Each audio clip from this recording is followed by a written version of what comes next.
Welcome mga papa. Ito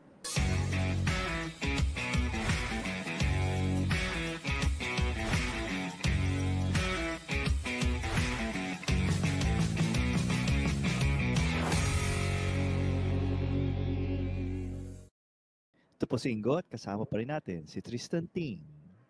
Yan, Igo. Alam mo, meron tayong guest. Before tayo nag-recording, nagchichismisan na kami nung ng guest natin. Pero maganda yung introduce muna natin siya. Kasi, so guest namin ngayon, mga papa, is si Teacher Fiji. Hello. Hello. Good evening, good afternoon. Hello, hello, hello. Hello, yan. So, napili namin siyang i-guest kasi ano siya, correct me if I'm wrong, Sige lang, go Fiji. ahead.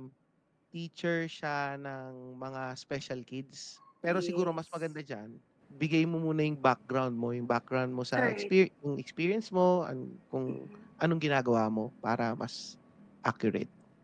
So hello, I'm Teacher Fiji and I'm a special educator and I'm an inclusion consultant also for a lot of schools who are trying to move from the regular setting, yung typical na alam nating general classroom, going towards including those with special needs. So that's my day job. I'm a graduate of psychology and then I became interested with our children with exceptionalities. So nag-masters ako ng special ed and then I went to the States. So doon ako unang nagturo as a special education teacher in the public school system. And then I went back only to find out na wala pa palang batas sa Pilipinas regarding inclusion and all. So now, we are currently helping and advocating a lot of schools, a number of schools from my area to transition slowly, to inclusive setting. And then we work around the curriculum para hindi naman din mabigla ang general education setting. And this is the private setting environment. Iba ang sistema sa public school. So that's another story. Mayroong RA, I forgot the number of the RA, I'm sorry, but that was just a recommendation to include the children with needs. Very, very beautiful. Pretty much like the IDEA of America. Sa US, may batas kasi talaga with timelines and procedures. It's very, very structured.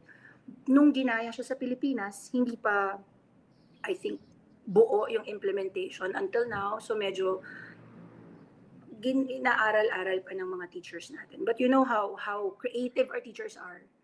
So gagawa nila Pero, lahat yan ng paraan. pero ito, Fiji, yung Yes. sa Pilipinas pala, so ibig sabihin pala, kasi actually ako wala kasi kung alam about it. So sa Pilipinas, wala pala talaga siyang batas para sa mga paano bang politically Tawagin correct? nating differently abled. Oh, Ganyan. differently abled Differently abled. kids. Wala talagang Yes. anything to support them. Parang ganun. Yes, we do. We do actually have the Inclusive Education Act, this one, the 11650. But if you read the entire thing, it was merely a recommendation and that there will be funding for the public school system. So for the private schools, since may mga schools na may autonomous standing, so they can decide who goes in and if we can accept you or not. Nandoon ako sa part ng private private setting. But, we have to, applaud a lot of schools kasi talagang nagtatry talaga ng best. So, they hire consultants like me, tapos kumukuha din sila ng mga special educator sa loob para matulungan lahat. But unlike US, for example, pag nagpasok ka, I think ganun din sa Australia, pag pinasok mo sa public education, you cannot outright say, hindi ka pwede sa amin kasi hindi mo kaya. Kailangan may timeline yan within, let's say 2 weeks or so, tapos tsaka pa lang another meeting and everything. Pero sa Pilipinas, hindi pa ganun kabuo. But the specialists are doing everyone's part. So, ang mga doctors natin, ang DepEds natin, alam na nila na dapat ang mga bata ng neurodivergence, that's the running term now, or mga differently abled natin, or special needs learners natin, kailangan may IEP yan pagpasok. Yun na nga yung individualized educational plan. So, alam na yan ng mga doctors natin, alam na yan ng mga therapists natin. But if you come to the school within the system, hindi pa rin siya masyadong kilala ng general education teacher. So, for them, that's taxing. That's an add-on. So, bakit tayong i-implement ng another curriculum for another child. Parang Oo. gano'n. So Parang ekstrang slowly, trabaho sa kanila. exactly, pagod na nga kami, bibigyan mo pa kami ng ganyan, may shadow pang kasama, ang dami na natin sa classroom. So medyo may ganong dating from the general, the majority of the classroom setting. However, everyone talaga is doing their part. Yun naman ang maganda, tulong-tulong na talaga to kasi after the pandemic, I'm sure kayo din, after the pandemic, ang dami. Bakit ang daming na-diagnose? Bakit parang naiba yung pandemic? To me, in my opinion, kasi nagsama-sama tapos nakulong yung part na dapat nakasocialize yung mga bata, naipit sa bahay. So definitely, magkakaroon ng early onset ng symptoms. It used to be that I would see symptoms mga around, let's say, kindergarten na, grade 1 kasi transition ng levels. But now, as early as 3 years old, 4 years old, kita na sa classroom yung red flags. Tapos, yung mga dati na nakikita namin, pagdating ng adolescence, nakikita siya, ngayon earlier, like grade 4 pa lang, grade 5, kita na yung symptoms. So, maraming nagtataka, pandemic din ba yun na nagkaganon? To me, I think it's just because of the lockdown. And then, naging mas aware yung parents Naging sa aware mga yung mga red tao, flags. tama. Kasi napanood nila 24/7 yung mga anak nila. Parang, parang may iba. Parang, may red flag. Parang ganyan. And the teachers too. Nakita nila sino yung may kaya ng online, sino yung hindi kaya ng online, sino yung hindi nagsasalita sa class, tapos sa online sila yung nag-fair. Bakit ganun? So, a lot of you might see the pandemic as like a curse or something. To me, it's a blessing too. Kasi maraming nabago, maraming nangyari, maraming tayo Eye-opener sa na-discover. pandemic eh. Yeah, so Pero there. Teacher Fidge, Yes. kasi, ayun, na-mention mo nga na more on sa diagnosis ng mga bata or early diagnosis or earlier na observe na may mga signs yung mga bata. Mhm. Pero medyo i-divert ko muna sa sa focus sa bata. Kasi minsan kasi medyo ayun, i-divert ko muna sa parents naman. Kasi Yes. kadalasan pag may parent na may normal kid na parent or isang typical parent na sabihin na, yung anak mo may autism. Ang basta sabihin niya, swerte yan. So for me, parang hindi ko pa at that time hindi pa ready kung paano mag-respond doon. Pero ayun nga, for those parents na ngayon lang na-discover na or na-diagnose yung anak nila na may autism, ano ba yung proper response para sa mga, I would say, inappropriate comments? Pero bago yan, Yes. Ingo, tatanungin pala muna kita. Sa iba Oh. may nagsasabi talaga sa no na, Ingo, may autism yung anak mo. Kaya ka swerte eh. Kaya pala maganda yung trabaho mo. Yung may mga nagsasabi ba sa inyo yun? Parang sinabi ko, sa isip-isip ko ay di ba pwedeng naswerte lang ako sa trabaho, kaya di ba pwedeng masipag lang ako or dahil pinaghirapan ko, di ko ba pwedeng paghirapan to or something? Well, kasi ang tagal ko na nagtuturo. 2 decades na akong teacher ng special needs students, no? So, naririnig ko talaga yan. From the time na hindi pa ako kasal to the, nung single pa ako. Typical Filipino na people pleaser. Yung hindi kaya manakit ng damdamin ng iba.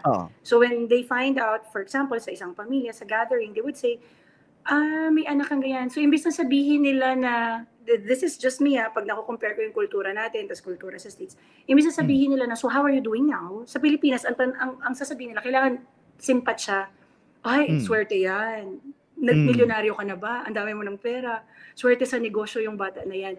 That has been, especially me, galing kaming probinsya. So yun yung naririnig mo talaga kasi ayaw nilang masaktan ka, ayaw nilang madagdagan palalo yung feelings mo na parang minamalas yata ako. So alam mo naman ang Pilipino, very good with words. Sasabihin na lang nila, swerte yan sa negosyo. Si Ingo, galing rin probinsya yan. Taga Bulacan din yan eh. Actually, ngayon, probinsya ako.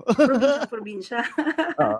So, ganyan tayo sa probinsya. Hirap na hirap tayong magsabi nung, like, hit the target, kung ano talaga yung feelings. So, kaya tinatawag na ganyan. Hindi nila nasasaalang-alang din yung feelings ng parents na, well, kapag nagme-meltdown to sa gabi, tapos binubugbog kami, hindi na kami swerte. So, anong swerte doon? I worked hard for for this job. I'm trying to balance life and then work. Tapos ito lang pala yung swerte. So, that's a lot of the sentiments that I get from the parents too. Because aside from teaching, I do parent coaching as well. So yan yung isa sa mga, I do help parents too. Lalo na nung pandemic na teacher, paano yan, hindi na kayo nagkaklase, kami na may hawak, hindi naman kaya mag-online. So doon din, I was putting many hats during the pandemic kasi I had to do a lot for the parents too. Kasi nga, walang mag-help sa kanila, walang therapist na nag-visit at the time. So tulong-tulong lahat, ganyan. So for them, it's a double-edged sword. Yeah, swerte, because it made them humble. It made them open their eyes. It made them, they give grace to other families as well. And at the same time, it's also a curse for some kasi nga nahihirapan din sila when it comes to meltdowns and everything. And then the fact na, the reality na hindi tayo pwedeng umattend lang basta-basta ng lahat ng gatherings. Kasi hindi naman to parating okay. Yep. Sorry, go. Hindi kasi medyo na-excite ako nung sinabi teacher Fidge na na nag-coach din siya ng mga parents Pero kasi nakikinig kasi sobrang excited mo, hindi ka na makasalita. Hindi kasi paano naman yung mga parents na laging sinasabi nila na okay lang yan, each child naman merong certain milestone bago ma-accept, bago makapagsalita, makapaglakad or whatever. Pero when do you draw the line na hindi na yan depende, hindi mo na pwedeng sabihin yan kung hindi pa nagsasalita yung anak mo ng 3 years old. So paano mo i-execute yun as a concerned parent or a concerned friend? Paano mo masasabi sa friend mo na, uy, baka pwede mo nang patingin yan, baka either a spectrum or speech delay lang or whatever. Pareho tayo ng tanong, Ingo, yun din yung tatanong sa akin. Yan? Yan. Di ba? Kasi pareho tayong taga-probinsya. Maraming mga matatanda. Intayin mo lang. Yan yung pet peeve ko yan. Intayin mo lang, magsasalita din yan. Intayin mo lang, makikipaglaro lang yan. Kaiintay. The golden hour of na dapat na early intervened na yung bata, yung tinatawag nating early intervention, nawala na. So sa probinsya, mas lalong ganun. Yan yung isa sa mga challenge ko pag nagkakaroon kami ng screening na tinatawag. So let me just describe how I go around schools. Typically, doon nga kami sa preschool nag-iikot, sa pre-elementary, para bata pa lang, nakikita na natin yung mga red flags. Now, Teacher Fiji, paano mo nalaman yung mga red flags? I'll have to be very honest, iba din yung natutunan ko. So, nakita ko nung nasa States na iba yung nasa libro, iba yung totoong buhay. Now, it comes with experience, it comes with practice also. To have a clinical eye, kung ito ay tantrum ba to versus meltdown, magkaiba yan. Ito ba ay mukhang trauma ba sa pamilya to or mukhang talagang genetic? So, typically, nakikita din namin yan. Kung may magkakapatid, kilala namin sila kuya, kilala namin yung sister, and nakikita din namin si dad and si mom, ay mukhang red flags na talaga siya. So, typically in any school, yung mga preschool teachers, mga early childhood specialists yan. Sila man din, memorize nila yung developmental milestones. Now, the milestones that we know is typically patterned to Western people. Ang Pilipinas, medyo minus tayo ng mga isa. Pwede tayong bumaba ng isang edad or either kulang or may sobra. Sa atin, very, very, parang tuwang-tuwa yung mga tao pag, memorize na yung flags, memorize na yung capitals of the world. Very good yan, genius yan. Hindi nila nalalaman na yun din ay above the milestones na nakaset sa edad na yun. So that to me is also a red flag. So pag nakikita namin yan sa mga klase, sa let's say, ang pinaka-favorite kong puntahan, yung interaction sa canteen o kaya sa playground, kasi doon mo talaga makikita yan eh. And then we make the referral. Even if alam na naming mga teachers na alam namin kung anong meron sa bata, hindi namin pwedeng sabihin na, mukhang nasa spectrum yung anak mo, mukhang may ADHD yan. Hindi. We make Mm. the referral, we make the checklist, and then we send them to a proper diagnostician. Here in the Mm. Philippines, the practice is a developmental pediatrician. Back Yep. in the States, we do have a school psychologist, a school developmental Ah, psychologist. There, it's okay. free. Syempre dito, it comes with a price. But the government Yes. hospitals, they do that too for a lower cost. Mm. So, Ginawa yan dati typically, dito. the red flags, kailangan nakikita din sa, it's usually nakikita yan sa mga kapatid. Ganun. Kasi genetic nga ito. Ginawa rin yan dito sa panganay namin, Fiji. Okay. Kasi nung lumipat kami dito, parang napansin nung prep pa lang si Rigo nun eh. Napansin ng teacher na parang pagka kinakausap, nakayuko siya. Yes. Tapos sobrang tahimik daw sa Sa klase. class. Mhm. Tapos nakikita din ata nila sa playground, hindi masyadong nakiki-interact sa mga bata.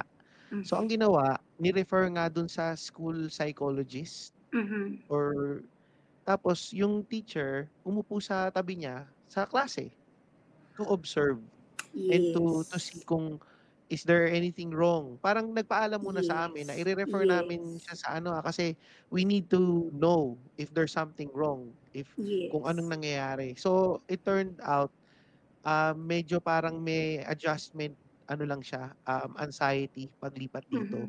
Mhm. Kasi Mhm. iba yung mga itsura ng mga tao, Right. iba yung salita, bagong Yes. school. Tapos ako as a parent din before, lagi yung sinasabi dito, medyo malupit ako sa parang masyado akong strict and matindi yung Okay. pagpapagalit ko dun sa bata. So medyo Mhm. may trauma siya doon. So nagkaroon siya Mhm. ng confidence issues Mhm. na yun nga na-rule out naman. Kaya ako dati yun yung lagi kong fear na inisip ko baka nasa ASD. Although yun nga, chinek naman siya dito sa Mhm. na yun nga nagkaroon lang ng confidence issues and anxiety sa mga tao.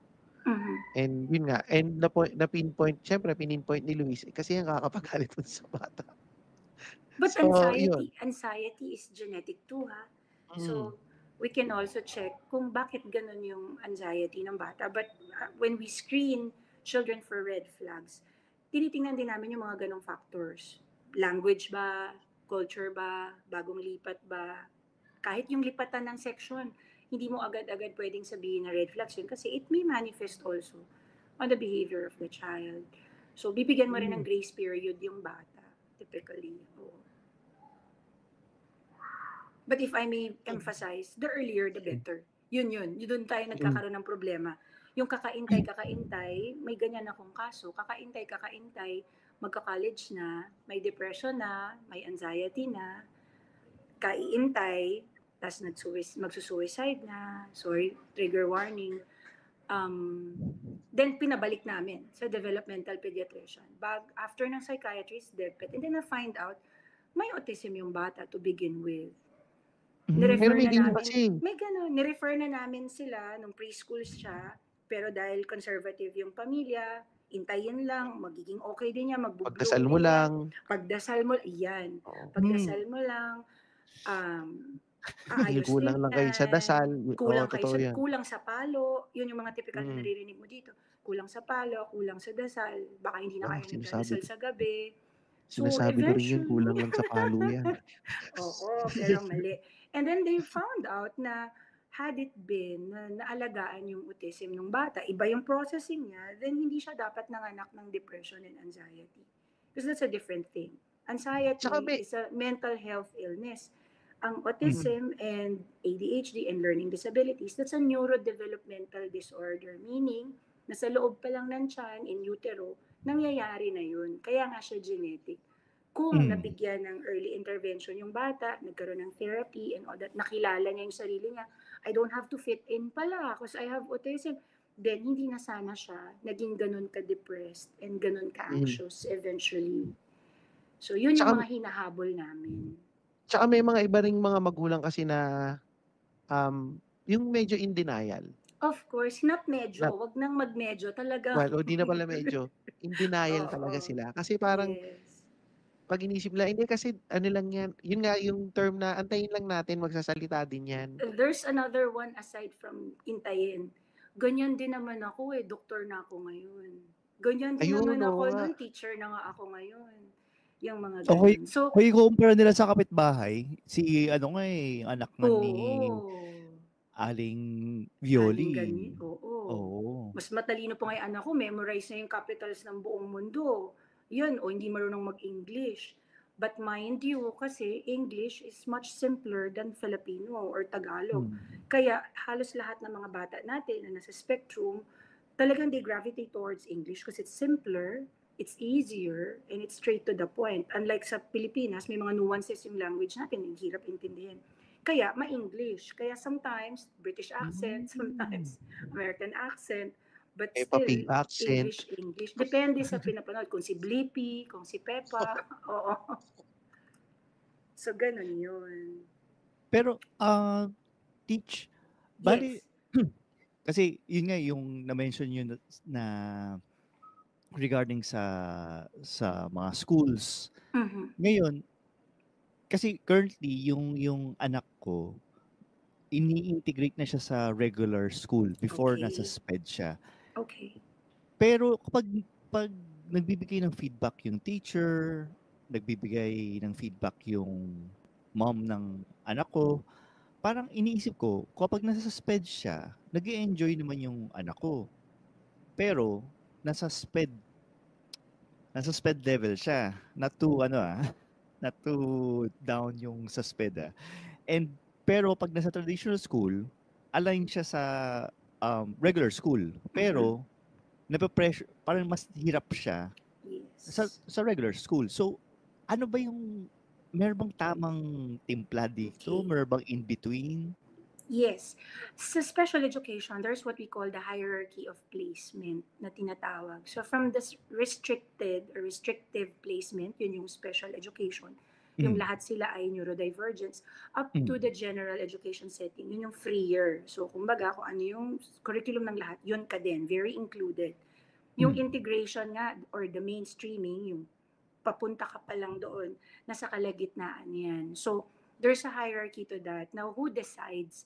It really depends on the output of the child. Kung ano talaga yung kaya niya, ano yung kaya ng IQ niya, kasi kasama din yun, yung IQ, ano yung abilities niya. However, for a lot of educators, kami na nasa field na to, ang aming mantra is always presume competence. So, hindi namin pwedeng babaan yung expectation namin sa bata just because the child was diagnosed. So, all in all, parati, ang gusto namin mangyari, kasama ka ng mga typical na tao. For one, si Teacher Fiji, I don't believe in normal, ha? Ang normal ay ganun lang sa washing machine. So, nagkataon na normal wash. I really don't. I don't believe in normal. So, nagkataon lang na mas madami yung typical brains versus the divergent brains. Kaya akala natin gold standard si typical brain. Pero dahil majority lang sila, minority itong mga alaga natin.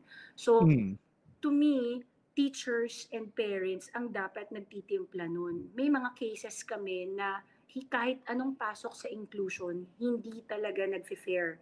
Doon lumalabas yung mga aggression, doon lumalabas yung violent behavior, doon lumalabas yung depression, yung anxiety. Pero kung masaya yung bata doon sa konti lang sila, yung 4 lang sila sa classroom or 8 lang sila, bakit hindi natin hahayaan yung bata na nandun siya? Because all in all, tayo pa rin parents ang magde-decide where our children will be happier. Kasi ang parati kong sinasabi sa parents, ang goal natin, kailangan kaya nila yung sarili nila pagpatay na tayong lahat. Yun eh.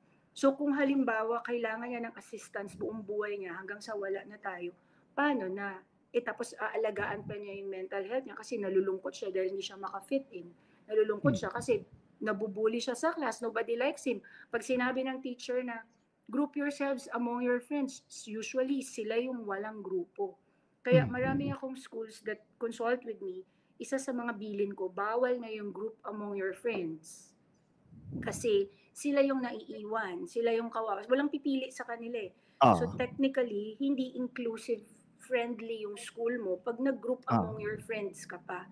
Kung gusto mo ng inclusion, then let's make it easier for our students with, neurodivergent brains. Kaya, ayun, dapat natitimpla din yan. Family, kasi yan, lifestyle siya, if I may yung ano ba yung klase ng buhay na gusto niyong mangyari dun sa bata in the future. Kayo ba yung, may mga parents ako na ganyan, na, hindi teacher, gusto ko maramdaman niya yung hirap na naramdaman na din namin. Pero hanggang saan? Hanggang saan? Ikaw pinanganak ka, kumpleto yung katawan mo, eto may ADHD, walang dopamine, paano niya gagawin yung ginawa mo? So, nandoon pa tayo sa ganong sistema. But I've met a lot of parents who are very hands-on and they prioritize, if they prioritize the mental health of their children, to me, that's the best thing. Yung hindi na talaga ipipilit. Kaya maraming magulang ang nag-homeschool din. Because to them, that's the safest way and the easiest route to teach them the functional skills. Halimbawa, may ADHD, hindi niya kayang ano man typical na hindi kaya. Hindi kaya magkuha ng lecture from the PowerPoint. Ginagawa na yan sa elementary. So, papahirapan mo pa ba yung anak mo na everyday nagsastruggle? Tapos ang school hindi nagbibigay ng accommodations. Ang accommodations kasi na deserve ng bata na may ADHD, dapat may ano siya, yung may tawag yung syllabus ba yun, parang handout. May handout na siya compared to the rest na wala dapat kasi typical brains lang sila. Pero hindi pa rin nagbibigay ng ganun. So ang desisyon ng parents, let me take out my child. So my child will, study happier in a better position. So homeschool, may mga tinatawag na unschooling. Narinig nyo na ba yan? Unschooling is no curriculum at all. Unschooling. So everything that's not schooled, yung walang curriculum, kung ano yung gusto ng bata. So kung gusto yung horses, everything about the horses, ang math mo, ang history mo, English mo, grammar and everything is about horses. So dito sa Pilipinas, unschooling or independent homeschoolers ang tawag sa kanila kasi wala silang curriculum na sinusunod. And then you may be interested, paano nagkakaroon ng grade level, unschooled pala. So doon pumapasok si DepEd. Meron naman siyang exams that would, you can take your exams. Yun yung tinatawag na PEP test. Yun din yung kinuha ni Manny Pacquiao. Kaya nakaakyat siya ng college, even nag-stop siya before. It's the PEP test. Sabihin ko sana, so autistic din pala si Manny Pacquiao. PEP test is for everyone. Joke lang. It's just leveling. So para ma-level lang natin. Anong grade na ba ang alam nito? So, yung pala, grade 5 na, pwede na to grade 6 for next year. Just to gauge kung talagang ayaw mo na sa regular school, then you can pull out your child. Marami nang ganyan dito sa Pilipinas. Marami na tayong grupong ganyan. Kasi ang isip nila, hindi namin pwedeng i-overhaul yung buong education system just for our child. Kami na lang ang magmamaniobra ng lahat. Parang ganun. So, pero all in all, marami ng schools ang mas open compared to how it used to be when I went back to the Philippines. Natutuwa ako sa conversation na to at may agawa akong natutunan na unschooling. Yes. Kasi si sobrang passionate siya pagdating dito sa topic na to eh. Kaya talagang that's nice. sabi ko nga, maganda i-topic. Kasi very hesitant si Ingo mag-topic about sa autism. Kasi nga, ang feeling niya, baka yung audience namin mabore. Actually ako, wala naman ako anak na autistic eh. Pero, mas nagiging interesado ko kasi marami kang nakikita sa paligid. And gusto ko ring malaman, how do I interact with the parents? Kasi nga, yung kagaya ng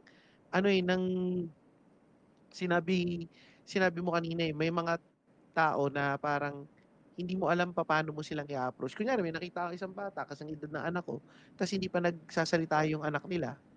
Hindi ko alam kung madalas ako dead man na lang ako eh, na parang tas pag-uwi na lang namin usapan namin na ay hindi pa pala nagsasalita, ba't kaya ano kaya nangyari? Na minsan ayaw mo naman silang pag-usapan eh.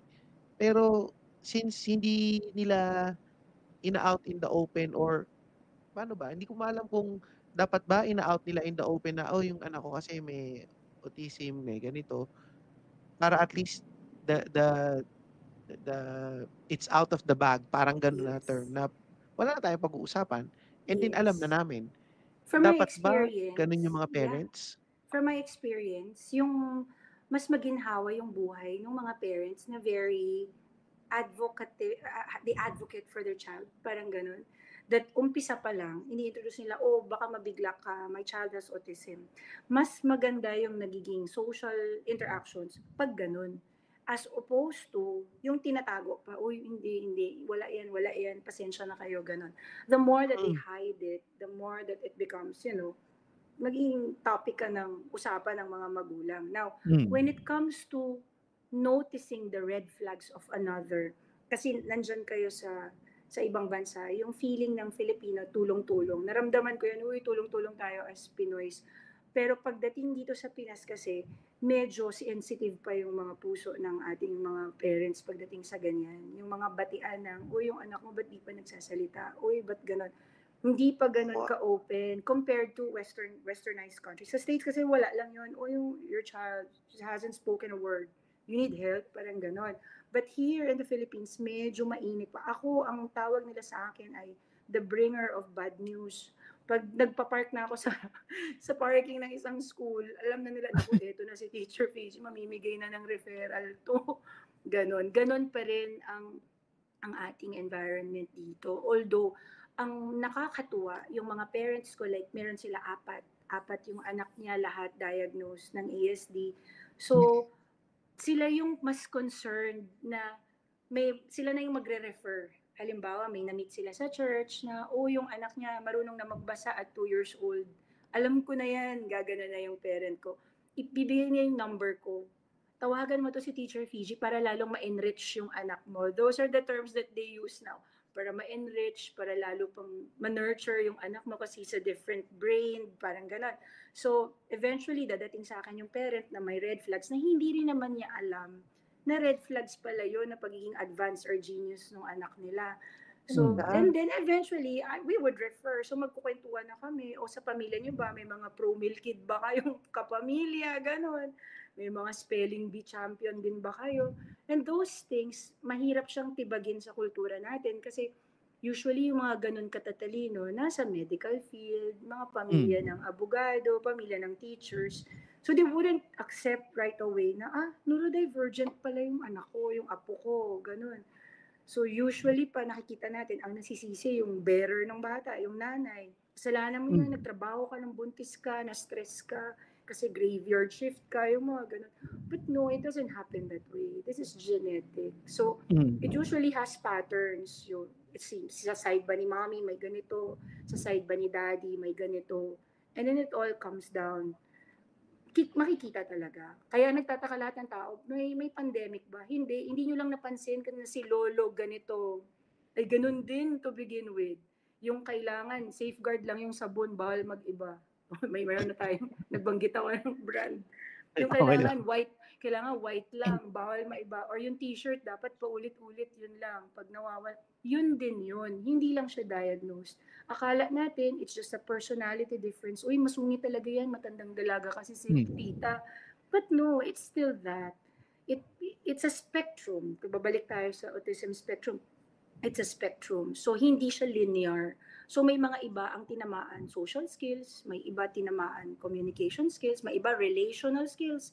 Hindi kaya mag-girlfriend or paiba-iba ng girlfriend at boyfriend. Hindi malaman ang gender. Mind you, studies now have shown a big bulk of our LGBTQIA plus community have autism because they are very much self-aware that they are now confused who and what they like. I-research nyo yung study na yan, nakakatuwa. It's a Cambridge study. And nagkakaroon sila ng confusion, kaya napupunta sila sa ganong conclusion.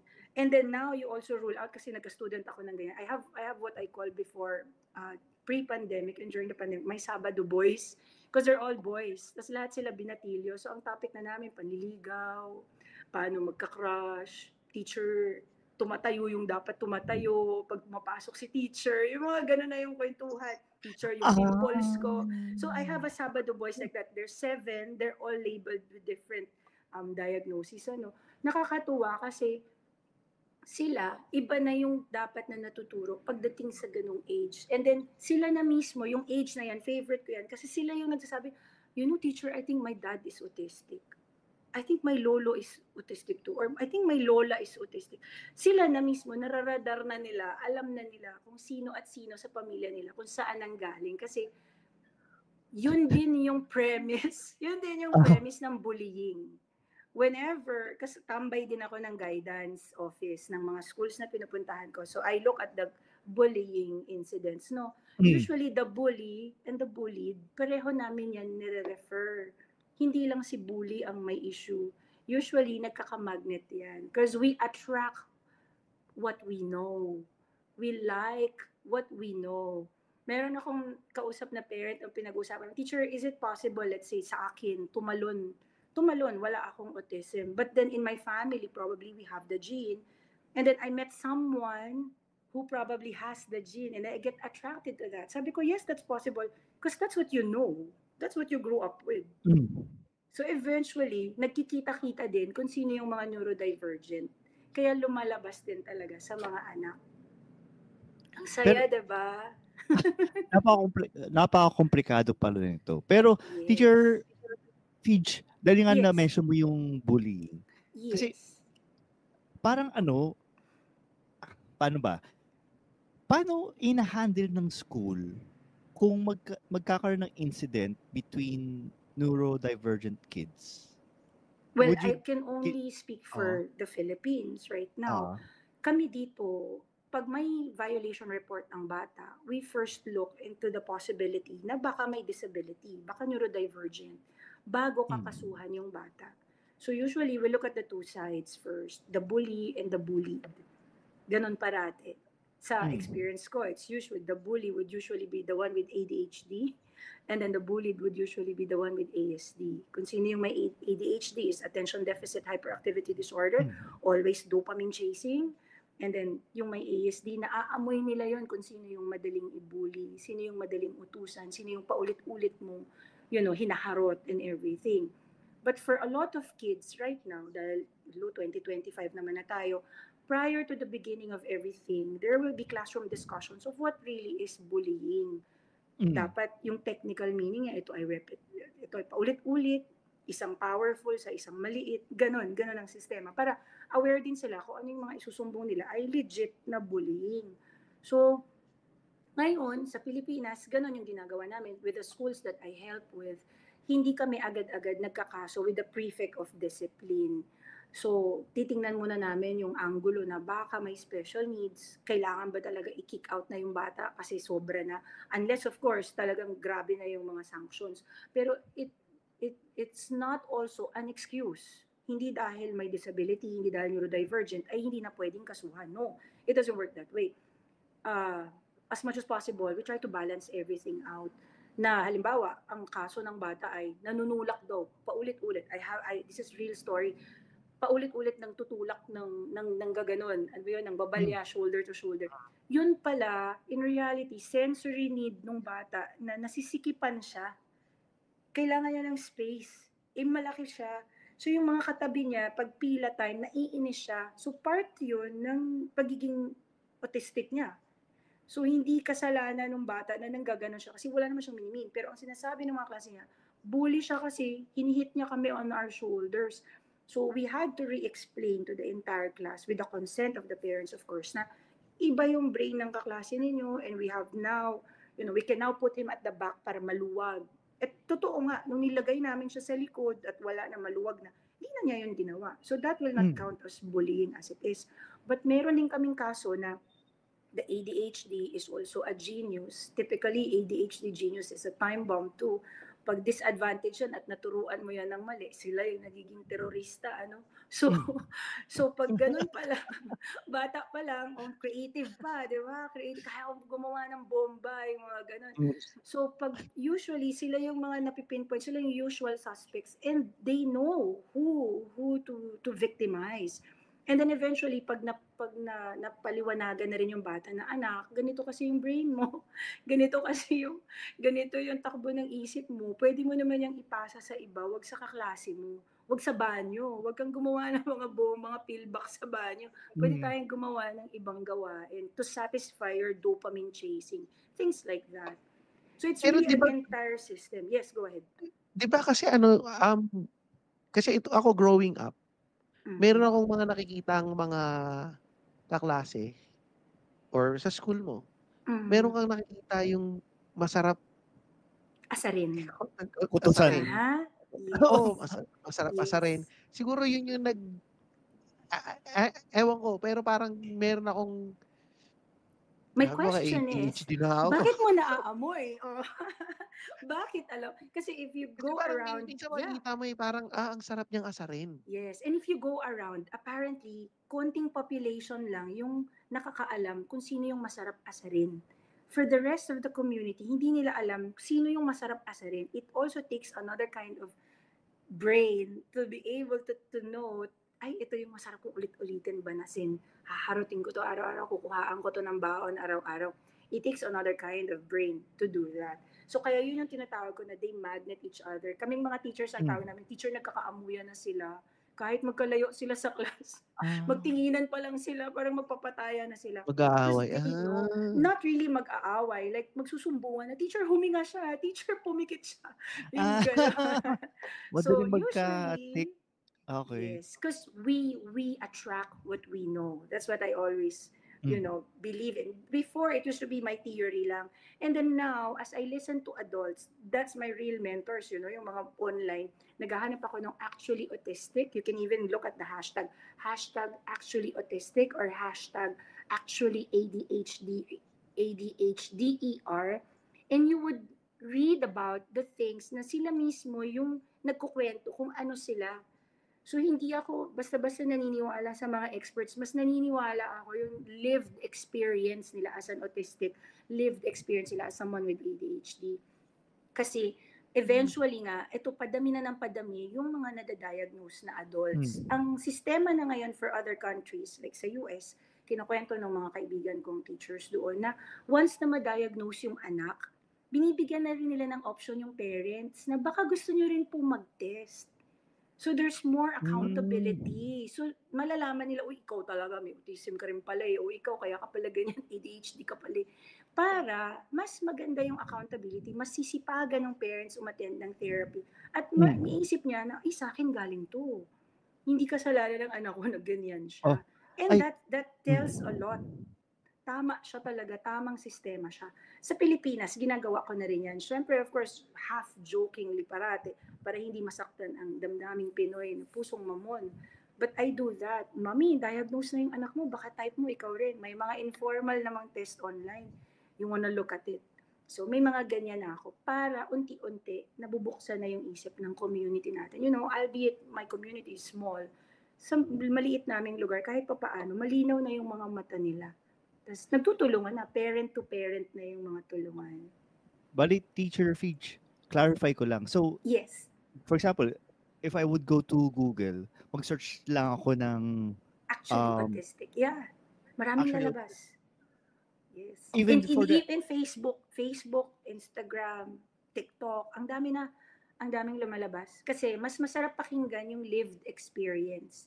Kung ano sila. If I may, yung story ni Anthony Hopkins, alam niyo yan, di ba? Na-diagnose yung apo niya. Alam niyo ba yan? Na-diagnose yung apo niya. Tapos nung sabi niya, autistic yung apo ko. Siyempre nagtagalog si Anthony Hopkins. So naisip niya gano'n. Sabi niya, why shouldn't I? So sure rin, nagpa-assess siya. At 60, around 60 plus, diagnosed si Anthony Hopkins of autism. And now I realized, that's why I'm good with acting. That's why I have failed relationships. That's why I'm on my third wife. Things like that. So, ganun dapat tayo mag-advocate sa mga anak natin. Like, hindi yan magic na nangyayari. Meron akong parent, sabi niya, teacher, nakuha ba ng anak ko yan? Kaka-TikTok ko nung buntis ako. Sabi ko, of course not, mommy. Hindi yun magic. Hindi yun magic. So, nasa tiyan pa lang siya. May nakuha na siyang genes for that. Actually, ito, naalala ko rin. Ito nga, since nandito tayo sa topic na #actually autistic.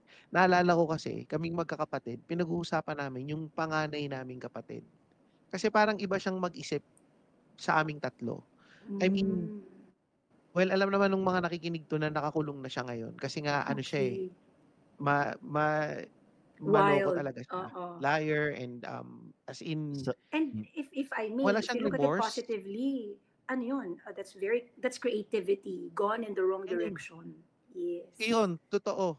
Yes. Sobrang galing niya. I mean, lagi kong sinasabi na nangihinayang ako sa kanya kasi he's the best salesman that I know. Na parang kahit pwede niyang ibenta. And ang galing niyang, kumbaga kumikita siya ng malaki dati, parang nagtrabaho siya as a sales agent ng mga lumang Korean vans or yung mga dati. Ang lakas niyang kumita ng pera. Tas ang And magaling galing, siyang di ba? dumiskarte.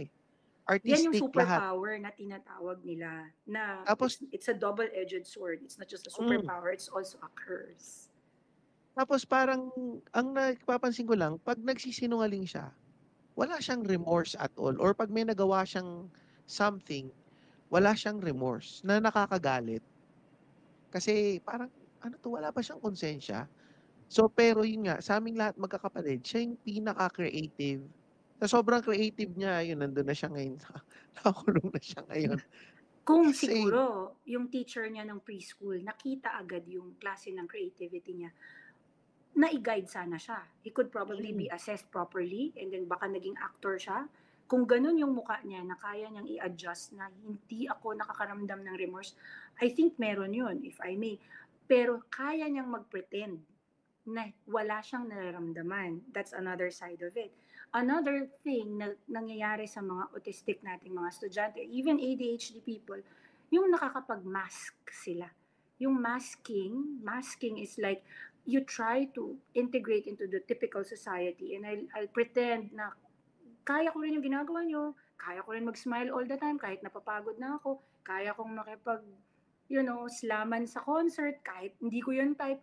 And then after the event, there'll be a crash na tinatawag kasi yung lahat ng energy nila na-spend nila doon sa pagmamask nila or yung pagpe-pretend nila. So imagine for someone with autism na papasok ng school, pretending to be normal. Yan yung tawag namin sa mga estudyante namin. So sasabihin nila, teacher, I've pretended to be normal for 5 hours. Hindi ko kaya, matutulog muna ako bago ako magawa ng homework. Kasi literally, bagsak talaga and yung energy nila nawala nila. Now, it takes a gifted mind to be pretentious and to be something else and to pretend probably that there was no remorse as in the case of your brother. Kaya, there's even a study that there's also a fine line between these things, especially autism and the schizophrenia community. Kasi ibig sabihin, yun na yun, hindi na naalagaan ng dire-diretso yung kind ng processing ng bata na nagpunta na siya papunta doon. Mind you, the one who coined the term autism is the same person who coined the term the schizophrenia. Pare-pare siya rin si Eugen Bleuler. So, may nakikita siya ng mga ganong sistema. Like I have a student na na-interview na kinakausap siya ng mga resibo. Kasi yun yung tanong ng parent niya eh. Hindi pa siya diagnosed. Sabi sa kanya, teacher, namang problema kami, yung resibo umaapaw na sa bahay. Hinahabol niya hanggang basura, lahat ng resibo. So, pinadala sa akin. So sabi ko, why are you collecting the receipts? What's that for? Is that for play money? Ang bata ay 10. Sabi niya, no teacher, the receipts are talking to me. They're lonely if you throw them in the trash bin. So sabi ko, are you aware that this is just your imagination? Oh yeah, my imagination has been wild. Yun talaga yung pagka-describe niya. So imagine that child, kung hindi yun madadiagnose and then tumanda na siya, let's say nagkaroon ng problema sa buhay, iniwanan siya ng girlfriend niya, nasira yung negosyo niya, yung solace niya is that fantasy. And then eventually, paniniwalaan na niya na totoo yung imagination niya. So, talagang mahalaga na ang early intervention, yung red flags bata pa lang, it's really a blessing na nakita pa natin siya. Kasi doon na siya nanganganak ng mga bagay like bipolar, yung borderline personality disorder, yung multiple personalities na DID na ang tawag ngayon, dissociative identity disorder, because that's the masking. Naging chronic na yung pagpapanggap nila na they can already make up new profiles one after the other. Paano pa kung genius siya? So, di ba? So, lalo pa siyang gumagaling. Lalo siyang nagiging mahusay. Kaya nga, actually, a lot of our neurodivergent folks napupunta sa acting because they do that. Kaya nila yung mga ganung bagay. That's one of their superpowers. Kasi blank slate typically yung mga faces, lalo na mga autistic natin. Meron silang, they don't show a lot of their emotions on their faces. Yun yung majority. Yun yung alam natin. But then, there's also another side of the autism community na very extroverted naman. So it doesn't mean na pag autistic ka, ay introverted ka lang. May autism na extroverted ka rin, humakuha ka ng energy sa maraming tao. So It's really a big topic that we can talk about. Pero ito yung mga iniingatan ko parate. When they refer students to me na teacher, ito yung, kasi meron akong nahabilin ninyo na unforgettable, one of my unforgettable cases, may bata na nagsi-self-harm, babae, pinadala sa akin 15. So, nung tinanong ko siya, gusto mo na bang mawala sa mundo or baka gusto mo lang saktan yung sarili mo? So, sabi niya, I just don't understand myself. So, that's why I'm depressed. Sabi ko, how did you know that you're depressed? Of course, I Googled it. I Googled what I feel. Tapos nung pinakausap ko siya, sabi ko, alam ko na to. Siyempre, hindi ko pwedeng sabihin sa magulang kung ano yun. And then eventually, I said, you go to this developmental pediatrician para ma-check yung anak mo. Kasi may sasabihin sila na mahalaga sa'yo. True enough, the girl was diagnosed with autism spectrum disorder. Tapos sinabi namin siya sa bata, kasi that's me. Gusto ko nalalaman ng bata kung ano siya. Ayoko yung tinatago sa bata kung ano yung klase ng brain na meron siya. So we met with the girl, sinabi namin together with the parents, ito yung diagnosis mo. Tapos sobra niyang tuwa, sobra niyang happy na bakit siya nagtatry maging kamukha ng mga kaklase niya when she is bound to be different. That to me is very, very wonderful kasi lalo siyang, inalagaan niya lalo yung sarili niya. Hindi na niya gustong saktan yung sarili niya for being different. Now, she advocated even for the rest of the people na kilala niya na iba. So, to me, that's a hallmark kasi nag-bloom yung bata. Siya pa yung naging Miss Homecoming Queen nila. Tapos, syempre, yung mga problema na, teacher, maganda daw ako. How do I respond? Ganon yung mga interactions namin. Kasi hindi nila alam yun. And that's where I come in. I coach yung mga ganyang adolescents. So, they know paano i-handle yung mga ganyang bagay. So, that's one of my unforgettables. Kasi, tumanda siya ng maayos. College na siya ngayon. So, ang saya-saya na niya ngayon. Hindi kagaya ng dati na gustong-gusto niya kamukha niya yung kaklase niya. Gusto niya yung hobbies ng classmates niya. Pareho niya. Ang gusto niyang music, 80s. Ang gusto niya, 70s. So, bakit hinahanapan siya na nag-techno daw yung mga kaklase niya? So, things like that. So, those are the the wonderful brain of someone with autism. Alam mo, Teacher Fidge, natutuwa ako, medyo nalulungkot. Natutuwa ako dahil ang daming mong experiences, ang daming mong knowledge na share sa amin. Nalulungkot ako kasi dito kasi sa Philippines, sa kasamang palad, kapag nagkukwento si Tristan, yung kwento mo earlier, may semblance, well, not semblance, pero may suporta from the government about these types of, stuff sa mga kids natin. Pero dahil nasa ibang bansa tayo, or not sa ibang bansa, pero andito tayo sa sitwasyon na to, sa Pilipinas tayo, medyo gipit yung mga tao sa pera. Ako, admittedly, may mga times na talagang kahit anong kayod ko, parang laging sakto. So, para sa mga parents na mas gipit sa akin, ano ba yung pwede mong i-suggest sa kanila para kahit paano may suporta pa rin kami sa mga anak namin? Kasi mabigat siya talaga. Like, speaking from our end, typically, pag na-diagnose ka, sasabihin sa'yo ng diagnostician or ng DepEd, 2 times occupational therapy, 2 times speech therapy, and then 2 times or 3 times sped tutorials. Yun yung akin.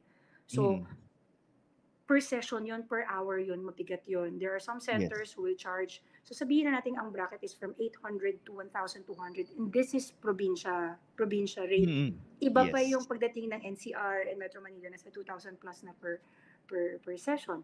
And more than that, kulang pa yung mga tao natin, yung mga therapists natin, kasi mas maganda ang trabaho abroad.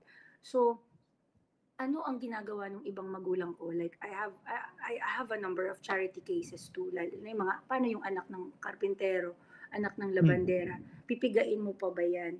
So, ang ginagawa ko sa kanila, sinisendan ko sila ng mga videos para pagdating ng bahay, sila ang gagawa ng mga dapat nilang gawin. Ito yung gagawin ninyo pag kinakausap ninyo. Stop quizzing your children. What color is this? What letter is this? Stop doing that. Dapat yung sasabihin mo sa kanila kung ano yung dapat na alam nilang words. Sasabihin mo kung ekolalic yung bata. So, stop saying, please say, yung mga ganun. So, yung techniques na alam ko, it used to be like my mentors would gatekeep them.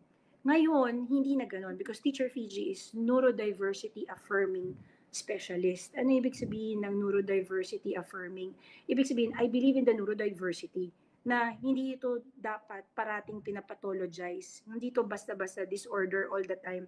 This is just, it happens that we have different brains. Parang yung mga aso, iba-iba ng breed. Yung plants, iba-iba na. So, ganun din ang utak. So, pag neurodiversity affirming specialist ka, you celebrate the kind of brain that the person has. And at the same time, i-equip mo kung sino yung nasa bahay. I-empower mo kung sino yung nasa bahay. I've had classmates too during my masters na ang kanila namang katwiran, wala kong tiwala sa therapist. So sila, yung pera na pang papatherapy sana nila, ginagamit nila pang aral. So I've had a lot of classmates na ganun. Nag-aral sila ng special education, nag-aral sila bigla ng short courses, nagsiseminar Ibang sila level yun. para yung anak nila plus nagkakaroon pa sila ng bagong estudyante they take in and then eventually it becomes a school.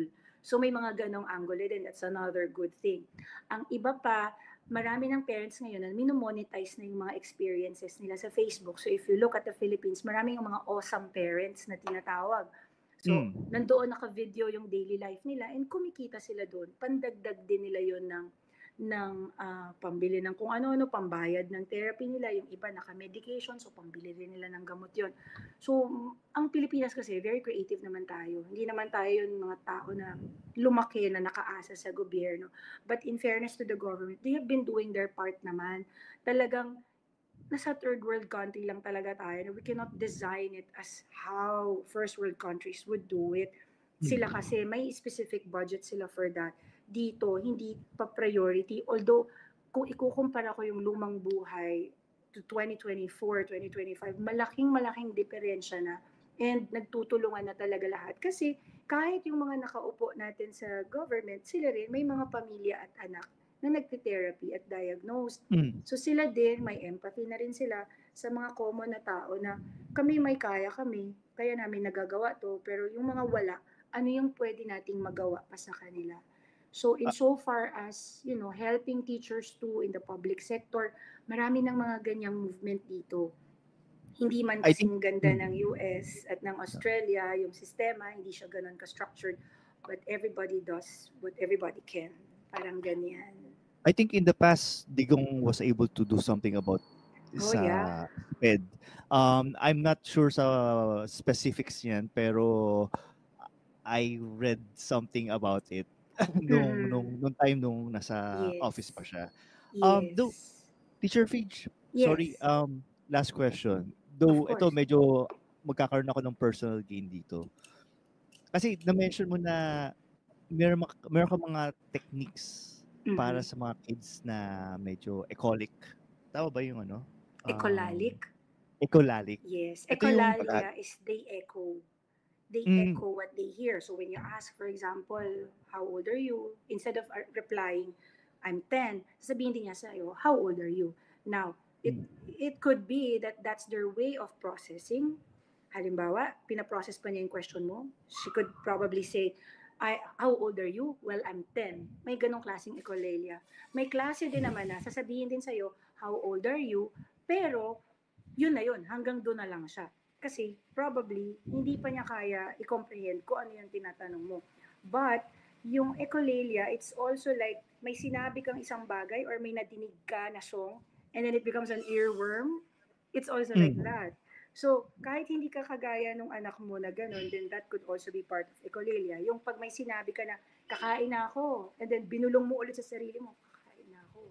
That's also part of it. So, how do we combat that for children? Una sa lahat, dahil alam na natin na kinokopya lang niya tayo, huwag mo nang sabihin yung please say mommy, or please say. So, kasi yun din ang sasabihin ng bata, please say. Marami akong mga bata na yan yung ine-extinguish namin, tinatanggal namin yung say na part kasi dapat pag magtuturo tayo, yun na agad. So for example, you are trying to teach your son to ask for help. Halimbawa ganon, help for, to open yung mga baon, to open the snack. So you can just say, help me, ganon na agad. Hindi na yung anak, please say. Wag nyo nang gaganonin, wag mo nang tatawagin yung pangalan na, Ingo, please say, wag nang ganon. Kasi mapipick up din niya yun. Ingo, please say, lahat-lahat pa ulit-ulit. So, kung ano yung gusto nating ulitin, yun na directly yung sasabihin natin. Help me, o kaya pag may itatapon sa basura, turuan natin magtapon ng basura, put it in the trash, para yun din yung magiging internal voice niya.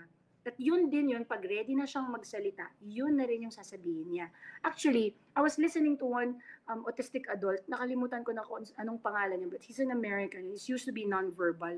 Tinatanong siya, akala daw niya kasi, kaya hindi siya nagsasalita dati, na everybody can hear his thoughts. All this time, akala niya na yung mga sagot niya sa isip niya, naririnig na natin, naririnig na ng lahat ng tao. So, di na siya nagsalita. Later on, nung naintindihan niya na, I have to say it pala, dun pa lang siya nagsalita. Sometimes, it's also the motor skills ng pagsasalita. For a lot of may autism, ang mahina ay yung core. Kaya yung mga OTs natin, yan yung tinatarget nila, the core. Because the core is the breathing and everything. So, pag mahina ang core, hindi rin magiging madali ang pagsasalita. Now, maybe you will also ask eventually, teacher, ano ba yung ABA? Ano ba yung OT? Ano ba yung speech? So, when I was still studying my master's, nagsisimula na yung mag-boom yung ABA. ABA is Applied Behavior Analysis, and the foundation of that is behavior, to change the behavior. It really looks promising kasi marami sa mga behaviors ng may autism, lalo na yung nasa level 2 and 3, tatlong levels kasi yan. Level 1 is what used to be Asperger's, si Elon Musk. He said that in his SNL. Diba? Napanood niyo ba yan? Nag-host siya ng SNL, sinabi niya, I'm the first one who have Asperger's, who have hosted the Saturday Night Live, things like that. Asperger's is wala na, phase out na yung term na yan because you can research by the term Asperger's. Nasa Nazi yan. So, may malaking another topic yan na ganon. Pero pinasok na sila sa autism level 1, the least support. So, habang lumalaki yung number, third, yung autism 3, they need the most support. So, yung 2, sometimes wala, sometimes meron. So, kaya hindi na rin uso yung mga mild, moderate, and severe. Wala nang ganon. Because for a lot of autistic adults, sinasabi nila, may times na mild kami, may times na severe kami.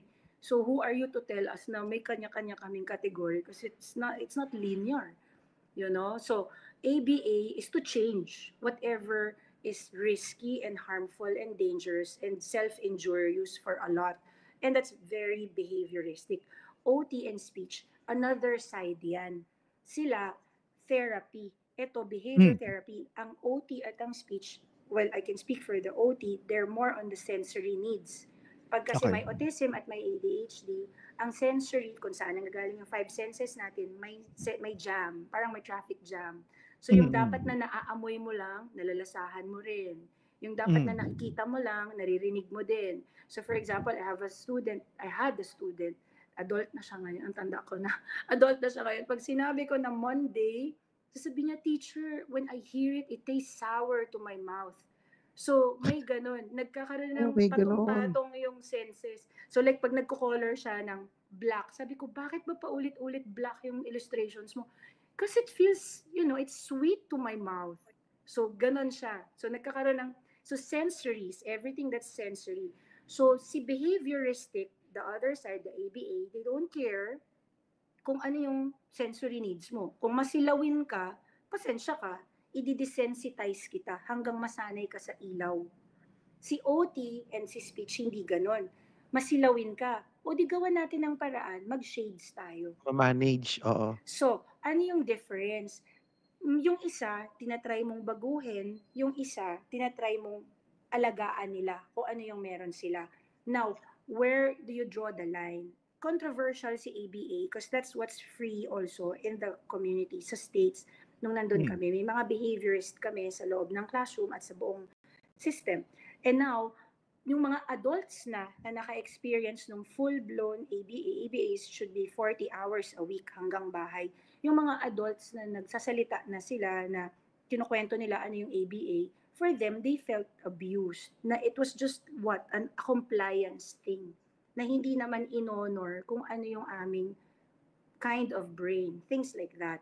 So, ngayon medyo controversial sa maraming bansa. Marami nang hindi nag-go for the ABA and they go for OT and speech kahit mas mabagal siya. Now, what's Teacher Fiji's opinion on that? There are cases that I refer to ABA and there are cases that I refer to OT and speech. For example, ang bata ay magigil. Magigil is part of both ADHD and autism, and ang gigil niya ay saksakin ng lapis yung kaklase niya. So let's say, gigil ako sa'yo, ganon. Nabutas ko na yung paper ko, ikaw naman, ganon. So pag ganon, medyo emergency na to. ABA na tayo. Kailangan na maiba yung behavior na yun because that's injurious to the child and to the other children as well. But if the gigil is just in the let's say the mouth, may mga ganun nag-grind kahit hindi gabi, naka-night grind mode, ganun. So pag ganun, pwede yung tulungan ni speech at saka ni OT. So definitely medyo controversial kasi marami nang nagsasalita nga na adults na ayaw nila ng ABA, and for the most part tinatry ng mga ABA therapists natin, yung mga behaviorists natin, na baguhin yung reputation kasi hindi naman sila abusers. Probably yung mga una, yung mga traditional. Now they're looking at, meron naman ng mga progressive behaviorists. Hindi na sila kagaya nung dati na, dati kasi kinukulong, pinipitik, ini-sprayan ng water sa muka. So they call it the glorified dog training before. So now, wala na masyadong mga ganon. Hindi na yan pinapractice. Well, hopefully, hindi ko alam for a lot of therapists, but for the most part, yung mga kilala ko na therapist, both ABA, OT, and speech, wala nang mga ganon dito sa area ko. Yep. I could attest to that na yung ABA is really, I would say, sa kid ko, effective siya. And definitely, there's no abuse na nangyari. Actually, it's the other way around. Mas na i-integrate nila yung mga activities through yung interest ng kids, yung napansin ko. In-advise din sa akin ng dating therapist ng anak ko, kasi ngayon nasa ibang bansa na siya, doon na siya nagko-practice, na not necessarily dapat mag-work independently ang ABA and also speech tsaka OT, but rather much more holistic yung approach dapat nila. Yes. Kasi same lang din naman yung objective eh. Ang goal is to help the child. And siyempre, kapag to help the child, then siyempre, in order to help the child, dapat mag-work sila together. Like for example, creating a syllabus or program that specifically targeting kung ano yung kailangan na support ng kid. Pero Teacher Fidge, alam ko gabi na dito sa atin, and ako, I could go on and on. Pero siyempre, you have your own things to do, and si Tristan ganun din. Paano ka ba namin mako-contact or mako-follow para mag-follow through or just to get your services or kung paano ka mag-consult or kung ano man? Yes, I only have one professional Facebook account. It's Teacher Fiji, but it's the Filipino Teacher, TITSER, Teacher Fiji, FIDJI. And you can just message me for all the questions that you want. Yung mga parents na gusto magpatulong, pwede rin. Kung kaya pa ng powers ko, minsan nagdadasal ako, sana mga anak ako ng kamay para makatulong. Kasi mahirap, madami tayong tinutulungan. So, you can just find me on Facebook. Yun lang, wala nang iba. Baka may mga posters, huwag yung i-message yan. Hindi po ako nangingi ng kontribusyon. Kasi na-experience ko to, kinuha nila akong resource person sa Umagang Kay Ganda before. Tapos finlash yung number ko. Maraming nangingi ng regalo. Tapos ano ba daw dapat ang isusuot ni Enrique Hill, anong bibigay kay Liza Soberano. So please, I only have one account. Ito lang yung professional account ko. You can reach me there. And then, I will help as much as I can. Pag libre, then I will reply. There you go. So, nilagay ko na sa screen yung there.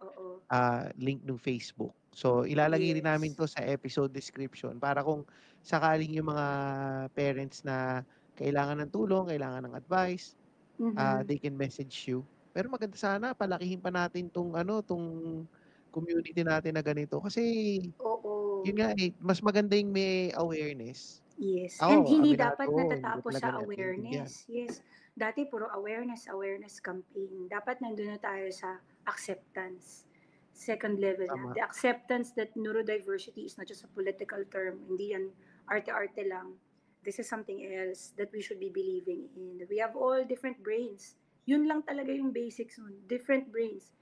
At hindi yan lahat nadadaan sa dasal. One time, a parent said, di ba pwedeng magdasal na lang, dasalan na lang natin, i-pray over na lang natin. So, ang nasabi ko sa kanya, Mami, pag ikaw pinanganak na putol yung paa, let's say putol yung paa mo, tapos yung nanay mo, lumuluhod sa Quiapo everyday, nagdadasal, sana po tumubo yung paa, sana po tumubo yung paa. Mangyayari ba yun? Sabi niya, teacher, hindi. So, ganun din po yung may autism, ganun din yung may ADHD, ganun yung may learning disabilities. Nangyari na yung dapat mangyari. So, gagawa natin ng paraan. Another thing, yung pag mga teachers na, Teacher Fiji, bakit ang unfair? VIP ba yung may ASD? Bakit pinapaupo mo sa harap? Sabi ko, kasi kailangan niya ng attention eh. Pag nasa likod siya, puro ulo yung nakikita niya. Teacher, bakit ganun? Spoiled ba yung bata? Sabi ko, bakit ka nakasalamin? Di ba kasi malabo yung mata mo?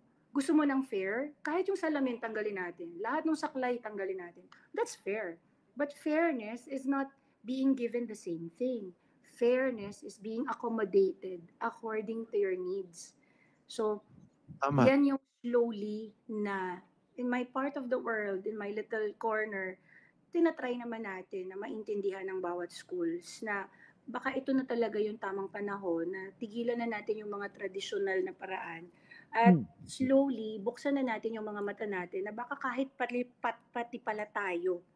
Me, I usually identify with a female ADHD, and mind you, the diagnosis of yung pinaka-Bible nila, they were all tested and experimented usually on white boys only nung ginawa yun.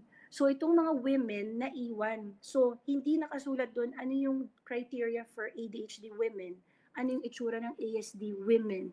Iba. Iba pa sa nakikita natin at sa mga typical na nakikita natin.